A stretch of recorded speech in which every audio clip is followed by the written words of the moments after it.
ഒരു ഹറാമും കളരാതെ ശുദ്ധമായ സമ്പാദ്യം, ഹലാലായ സമ്പാദ്യം ഉണ്ടാക്കുക എന്നത് പ്രയാസരഹിതമായ കാര്യമാണ്. ജോലി റസൂലുള്ളാഹി സ്വല്ലല്ലാഹു അലൈഹി വസല്ലം ഞങ്ങൾ പറഞ്ഞ കാര്യം എന്താണ്? നിങ്ങൾ പണിയൊന്നും എടുക്കാതെ, ജോലിയൊന്നും ചെയ്യാതെ എങ്ങനെയെങ്കിലും അങ്ങ് ജീവിച്ചു പോവുക. ഒന്നുകിൽ ഭാര്യയുടെ ജോലിയിൽ നിന്ന് ജീവിച്ചു പോകും, ഇനിയിപ്പോൾ അതിനോട് ദേഷ്യപ്പെടരുത് കേട്ടോ. അല്ലെങ്കിൽ വാപ്പാടെ അടുക്കൽ നിന്ന് ചോദിച്ച് ജീവിച്ച് വാങ്ങി പോവുക.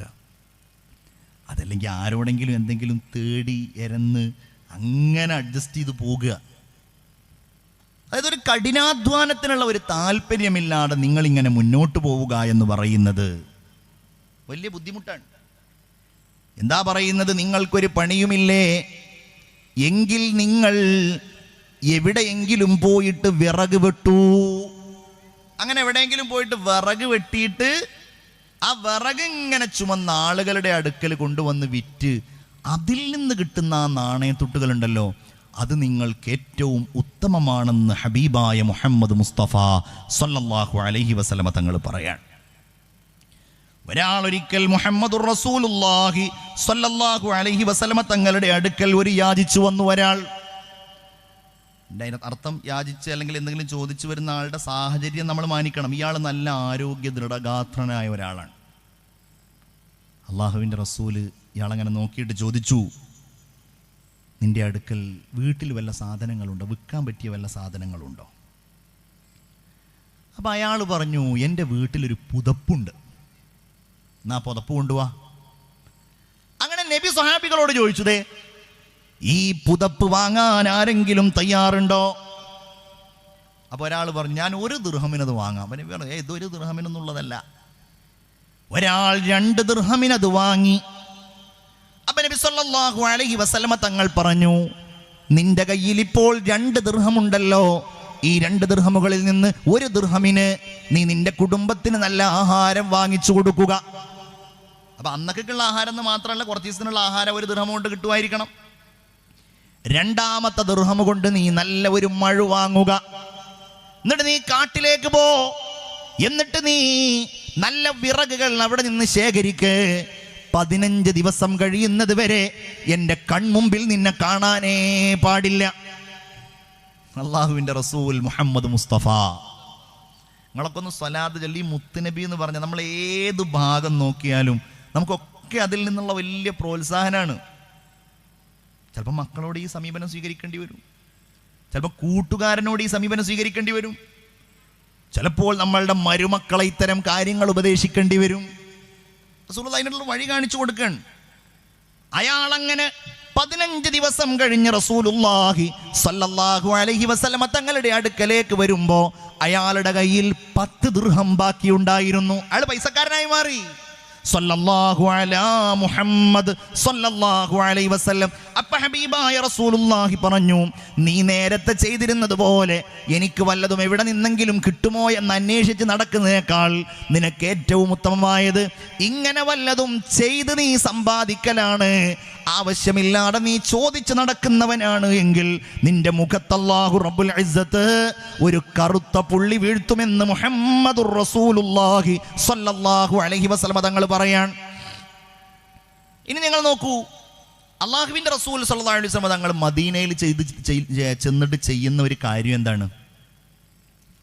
നബി അവിടെ ഒരു രാജ്യം, ഒരു സാമ്രാജ്യം ഇങ്ങനെ കെട്ടിപ്പടുക്കുകയാണ്. ഭരണാധികാരി നബിയാണ്.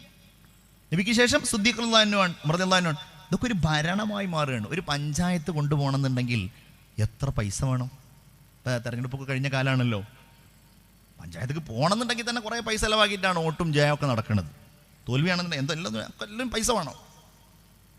അത് കഴിഞ്ഞൊരു പഞ്ചായത്തിൻ്റെ ഭരണം കിട്ടിയാൽ ആ പഞ്ചായത്തിന് പണം വേണം, സ്വന്തമായി കണ്ടെത്തുന്ന രീതി ഉണ്ടാകും. അതോടൊപ്പം ഗവൺമെൻറ്റുകളുടെ സഹായങ്ങൾ ഉണ്ടാകും. ഇതെല്ലാം കൂടെ കൂട്ടിയിട്ടാണ് ആ നാട്ടിലെ പഞ്ചായത്ത് റോഡുകൾ, ആ നാട്ടിലെ കോൺക്രീറ്റുകൾ, ആ നാട്ടിലെ പല സംവിധാനങ്ങളും ആ പഞ്ചായത്തിൻ്റെ നേതൃത്വത്തിൽ ചെയ്യാറുള്ളത്. സ്വാഭാവികമായിട്ടും മദീന എന്ന് പറയുന്ന ഒരു നാടിങ്ങനെ വികസിക്കണമെങ്കിൽ അവിടെ ജനങ്ങൾ ജീവിക്കുന്നുണ്ട്, അവർക്ക് ജോലി വേണം, അവർക്ക് സൗകര്യങ്ങൾ വേണം, അവർക്ക് റോഡുകൾ വേണം, അവിടെ പള്ളി വേണം, അവിടെ ഒരു ഭരണ സംവിധാനം വേണം. അത് ലോകത്തിന്റെ പല ഭാഗങ്ങളിലേക്കും സൈനിക മുന്നേറ്റം നടത്തണം, സൈന്യം വേണം. ഇതിനൊക്കെ എന്ത് വേണം? നമ്മളിങ്ങനെ പലപ്പോഴും ചിന്തിക്കുന്നത് നിങ്ങൾ ആകെ ദരിദ്രൻ, എപ്പോഴും പാവം, പൈസ ഒന്നും ഉണ്ടാക്കാൻ പറ്റൂല, അങ്ങനെ പണം ഒന്നും ഉണ്ടാക്കാൻ പറ്റില്ല. അങ്ങനെയല്ല. നബി തിരുമേനി സ്വല്ലല്ലാഹു അലൈഹി വസല്ലമ തങ്ങൾ സ്വർഗം കൊണ്ട് സന്തോഷ വാർത്ത അറിയിച്ച സ്വഹാബികളിൽ ഒട്ടുമിക്ക പേരും അതിസമ്പന്നരായിരുന്നു. അതാണ് ചരിത്രം. അതിൽ നമ്മൾ പഠിക്കേണ്ട പാടെന്താ? നീ പലിശക്കെടുക്കാതെ കച്ചവടക്കാരനാകാം, നിനക്ക് പണയം വെക്കാതെ ഹറാമ് കലരാതെ സമ്പന്നരാകാം, നിനക്ക് സൗകര്യങ്ങൾ ഉണ്ടാക്കാം. മുഅ്മിനെ, ഈമാനുള്ളവനാണ് എങ്കിൽ, അല്ലാഹുവിനെ സൂക്ഷിച്ച് മുന്നോട്ട് പോകുന്നവനാണെങ്കിൽ ഒരു തരി ഹറാമിൽ പോലും കലരാതെ സൂക്ഷ്മതയോടെ നിനക്ക് സമ്പാദ്യമുണ്ടാക്കുന്നവനാക്കാം. പലപ്പോഴും പറയാറുണ്ടല്ലോ, വീട് വെക്കുകയാണ്, നല്ല വീടാണ്, അല്ലാഹു തആല തൗഫീഖ് നൽകട്ടെ. ഇന്നത്തെ വീടും പഴയ വീടും, ഞാനൊന്നും, ഈ സ്ഥലത്തിൻ്റെ പേരെന്താണ്? തോട്ടപ്പള്ളി അല്ലേ? കോട്ടപ്പള്ളി. ഈ കോട്ടപ്പള്ളിയുടെ പറ്റിയിട്ടല്ല പറയുന്നത്, നേരത്തെ ഞാൻ പറഞ്ഞതുപോലെ തന്നെ ഞാൻ ആവർത്തിക്കുന്നില്ല. പഴയ വീട് ഇപ്പോഴത്തെ വീടും തമ്മിലുള്ള വ്യത്യാസം എന്താണ്? ഹബീബായ മുഹമ്മദ് മുസ്തഫ സ്വല്ലല്ലാഹു അലൈഹി വസല്ലം തങ്ങൾ പറഞ്ഞു, ഒരാള് അയാൾക്ക് അള്ളാഹു നൽകിയ കുടിലിൽ അയാൾ സംതൃപ്തനാണ്. അള്ളാഹു നമുക്ക് തൗഫീഖ് നൽകട്ടെ. ഈ സംതൃപ്തി പഴയ കാലത്ത് ഉണ്ടായിരുന്നില്ലേ? ചെറിയ വീടായിരിക്കും, വീട്ടിലാകെ 2 റൂം ഉണ്ടാവുക. മക്കൾ എത്ര ഉണ്ടാവും? ഇപ്പം എൻ്റെ വാപ്പാക്കും ഉമ്മാക്കും 7 മക്കളാണ്. അള്ളാഹുവേ ദീർഘായുസ് കൊടുക്കണേ തമ്പുരാനെ.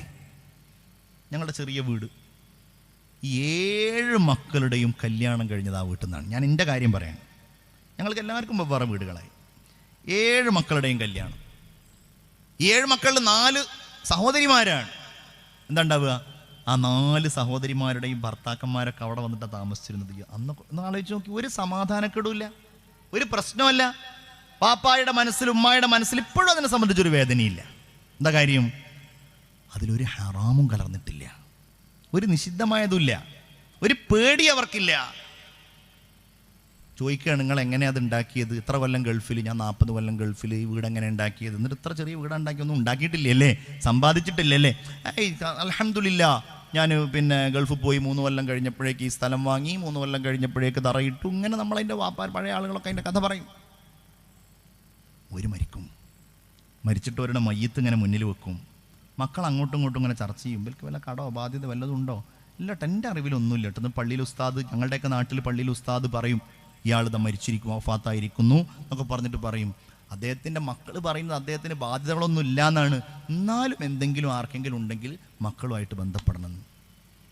നിങ്ങളുടെ നാട്ടിൽ നടക്കാറുണ്ടോ? അല്ലേ? നടക്കാറില്ലേ? നമുക്കൊക്കെ അതിന് ആഗ്രഹമല്ലേ?